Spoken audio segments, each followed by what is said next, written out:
ಮಾಡ್ಲಿಕ್ಕೆ ಸಾಧ್ಯ ಇದೆ. ಯಾವುದೋ ಸಂದರ್ಭದಲ್ಲಿ ಭಾವಾವೇಶಕ್ಕೊಳಗಾಗಿಯೋ ದೇಶಭಕ್ತಿನೋ ಮತ್ತೆ ಕಾರಣಕ್ಕಾಗಿ ನಾಥರಾಮ ಗೋಡ್ಸೆ ಅವ್ರು ಹೊಡೆದುಕೊಂಡ ಹೌದು ಗಾಂಧೀಜಿಯವರಿಗೆ ಹೊಡೆದಕ್ಕೆ ಶಿಕ್ಷೆ ಆಯಿತು, ಅದು ದೇಶ ಶಿಕ್ಷೆಯನ್ನು ಅನುಭವಿಸುವಂತ ಪ್ರಸಂಗ ಬಂತು. ಇವತ್ತು ಅದನ್ನ ಕಡಿಮೆ ಮಾಡುವಂತ ಒಂದು ಅವಕಾಶನೇ ಇವತ್ತ ಗೋಡ್ಸೆ ಅವರ ಪ್ರಿಯ ನಮ್ಮ ಮೋದಿ ಅವ್ರಿಗೂ ಒಂದು ಅವಕಾಶ. ಯಾಕಂದ್ರೆ ಅವ್ರ ಸಿದ್ಧಾಂತವನ್ನು ಇವರು ಒಪ್ಪಿಕೊಳ್ತಾರ, ಸಂಘ ಪರಿವಾರದಲ್ಲಿ ಬೆಳೆದು ಬಂದಿದ್ದಾರ. ಹೀಗಾಗಿ ಇವತ್ತೊಂದು ಅವರು ತಮ್ಮದೇ ಅಂತ ಹೊಸ ಅರ್ಥನೀತಿಯನ್ನ, ಹೊಸ ಅಂತಾರಾಷ್ಟ್ರೀಯ ನೀತಿಯನ್ನ ಅಳವಡಿಸ್ಕೊಳ್ಳೋದು ಸಮಯ ಬಂದದಂತ. ಯಾಕಂದ್ರೆ ದುಡ್ಡು ದೊಡ್ಡಪ್ಪ, ದುಡ್ಡಿದ್ರೆ ಎಲ್ಲರೂ ಮಾತಾಡ್ತಾರೆ. ದುಡ್ಡು ದೊಡ್ಡಪ್ಪ ಆಗ್ಬೇಕಾದ್ರೆ ಇಲ್ಲೆಲ್ಲರೂ ಉದ್ಯೋಗ ಸಿಗಬೇಕು. ದೇಶದಲ್ಲ ಉದ್ಯೋಗ ಸಿಕ್ಕಾಗ ದುಡ್ಡು ತಿರುಗ್ತದ, ಬೆಳೀತದ, ಮತ್ತೇನು ಆಗ್ತದ. ನಮ್ಗೆ ಹೆಚ್ಚಾದ್ರೂ ಎಕ್ಸ್ಪೋರ್ಟ್ ಮಾಡ್ಲಿಕ್ಕೆ ಬರ್ತದ. ಎಕ್ಸ್ಪೋರ್ಟ್ ಏನ್ ಬೇಕು ತಯಾರು ಮಾಡ್ಲಿಕ್ಕೆ ಬರ್ತದ. ಅದರಲ್ಲೂ ಮುಖ್ಯವಾಗಿ ಆಹಾರ ಧಾನ್ಯಗಳು ಎಕ್ಸ್ಪೋರ್ಟ್ ಮಾಡುವುದರಿಂದಾಗಿ ಸಾಕಷ್ಟು ಜಗತ್ತಿಗೆ ಅನ್ನ ಬೇಕೇ ಬೇಕು ಇವತ್ತ. ಅದು ಯಾವಾಗಲೂ ಎವರ್ ಗ್ರೀನ್ ಮಾರ್ಕೆಟ್ ಅದು. ಅದನ್ನ ಮಾಡುವಂತ ಒಂದು ಏನಪ್ಪ ಶಕ್ತಿ ಭಾರತೀಯರು ಪಡ್ಕೋಬೇಕಾಗಿದೆ.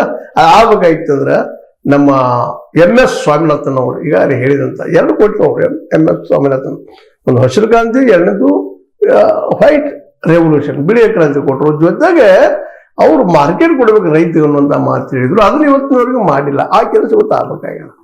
ಪ್ರತಿಯೊಂದು ಹಳ್ಳಿಗೂ ಗೋಡಾವಣೆ ನಿರ್ಮಿಸಿಕೊಟ್ರಪ್ಪ ನಿಶ್ಚಿತವಾಗಿಯೂ ತಮ್ಮ ಬೆಳೆದಿಟ್ಟುಕೊಂಡ್ರಂದ್ರೆ ಯಾರಿಗೆ ಬೇಕು ಆಹಾರ ಬಂದು ಒಯ್ತಾರೆ. ಹಳ್ಳಿಗಳಿಗೆ ಬಂದ ವ್ಯಾಪಾರಿಗಳಾದ್ರೂ ಸಹಿತ ತಮ್ಮ ಲಾಭಕ್ಕಾಗಿ ಹಳ್ಳಿಗಳಿಗೆ ಬಂದು ಒಯ್ತಾರೆ. APMC ಯಾಕೆ ಹೋಗ್ಬೇಕಾಗಿದೆ? APMC ಬೇಕಾಗಿಲ್ಲ, ಮತ್ತೊಂದು ಬೇಕಾಗಿಲ್ಲ. ಪ್ರತಿ ಹಳ್ಳಿನೂ ಗೋಡಾವಣೆ ಇರೋದ್ರಿಂದ ಸ್ವತಃ ಅದು ಮಾರ್ಕೆಟ್ ಆಗ್ತದೆ. ಈ ಕಲ್ಪನೆ ಗಾಂಧೀಜಿಯವರಲ್ಲಿತ್ತು. ಅದಕ್ಕಾಗಿ ಪ್ರತಿ ಹಳ್ಳಿನೂ ಆರ್ಥಿಕವಾಗಿ ಸಬಲ ಆಗ್ಬೇಕು ಅಂತ ಅವ್ರು ಬಯಸ್ತಾ ಇದ್ರು. ಅವ್ರು ಬೆಳೆದ ಕಾಳನ್ನ ಇಲ್ಲೇ ಬಂದು ಒಯ್ಬೇಕು ಅವರು ಅಂತ. ಅದು ಜೋಡಿದಿಂದ ಇನ್ನುಳಿದ ಎಣ್ಣೆ ಕಾಳಾಯ್ತು, ಮತ್ತೇನಾಯ್ತು, ಇಲ್ಲಿ ಬಂದು ಒಯ್ಬೇಕು, ಎಣ್ಣೆ ಇಳಿದು ಒಯ್ಬೇಕು, ಬಟ್ಟೆ ಇಳಿ ತಯಾರಾಗಬೇಕು ಅಂತಿತ್ತು ಗಾಂಧಿ ಅವ್ರದ್ದು.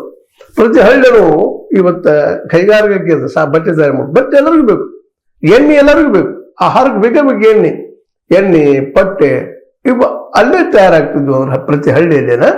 ಮತ್ತ ಇವತ್ತು ನಮಗೆ ಈ ದುರ್ಗತಿ ಬರ್ತಿರಲ್ಲ, ಅಲ್ಲಿ ಎಷ್ಟೋ ಜನ ಉದ್ಯೋಗ ಆಗ್ತಿದ್ವಲ್ರಿ. ಕಲ್ಪನೆ ಮಾಡ್ಕೊಂಡು ನೋಡೋಣ ಒಂದಿಷ್ಟು.